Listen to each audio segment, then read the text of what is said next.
Today in Cannabis News, a North Carolina State Senate panel approves a medical cannabis legalization measure.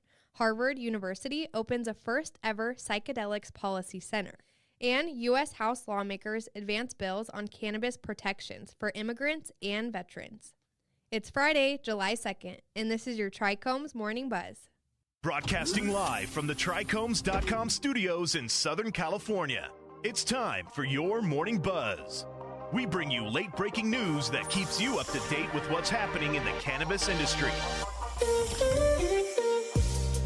First up, this week, a major North Carolina State Senate panel passed a measure that would legalize medical cannabis statewide. Prior to the measure being discussed in the chamber, it must still pass through 3 more committees. Bill Rabon, the chairperson of the Rules Committee, is supporting the measure, which would permit people with a debilitating medical condition, including cancer, epilepsy, HIV/AIDS, Parkinson's disease, or multiple sclerosis, to obtain cannabis. Further eligible conditions could be added by authorities. The bill's goal, according to Rabon, is to give some compassionate care for specific ailments to those people in North Carolina who need it and to make them law-abiding citizens. Among the yes votes in the committee was Majority Leader Kathy Harrington, whose husband was recently diagnosed with blood cancer. If you asked me 6 months ago if I would support this bill, I would have said no, they said, but life comes at you fast. Next up, this week, Harvard Law School launched a one-of-a-kind Psychedelics Policy Center, with the goal to aid physicians in navigating this new medical field as reforms move forward. As per a news release, the Project on Psychedelics Law and Regulation, or POPLAR, will be a 3-year-long endeavor to promote safety, innovation, and equity in psychedelics research, commerce, and therapeutics. The Petrie-Flom Center for Health Law Policy, Biotechnology, and Bioethics at Harvard University acknowledged in its unveiling that state and municipal psychedelic advancements require an assessment of policy effects as well as the possible implications of private corporations seeking to enter the industry.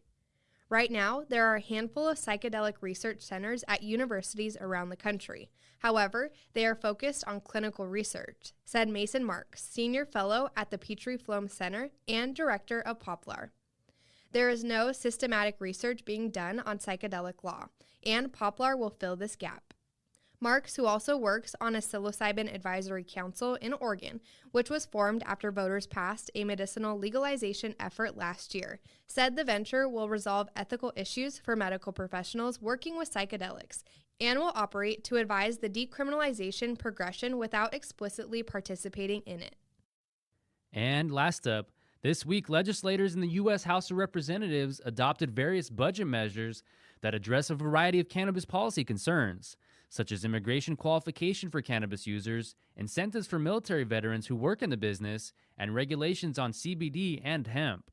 An individual who confesses to smoking cannabis, even in accordance with state statute, is ethically unsuitable for citizenship, as per the United States Citizenship and Immigration Services. In a 2019 memorandum, the department reaffirmed its stance, saying that working in a state-authorized cannabis sector is another element that could affect someone's immigration eligibility. A clause in an appropriations bill that allots funding for the Department of Homeland Security for fiscal year 2022 prohibits its component departments from refusing anyone immigration benefits or safeguards or punishing them in an application merely because they've confessed to consuming cannabis or were found guilty of a low-level cannabis infraction. This comes just one day following the House Appropriations Committee passing legislation that contains verbiage protecting financial institutions that service state-licensed cannabis firms and, importantly, excludes a previous rider prohibiting Washington, D.C. from utilizing its tax revenue to allow adult-use cannabis sales.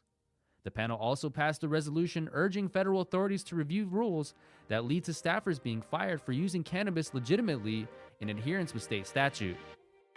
That was today's Buzz. Thanks for listening. For more cannabis news and insights from industry professionals and a place to discuss these stories and others, visit trichomes.com.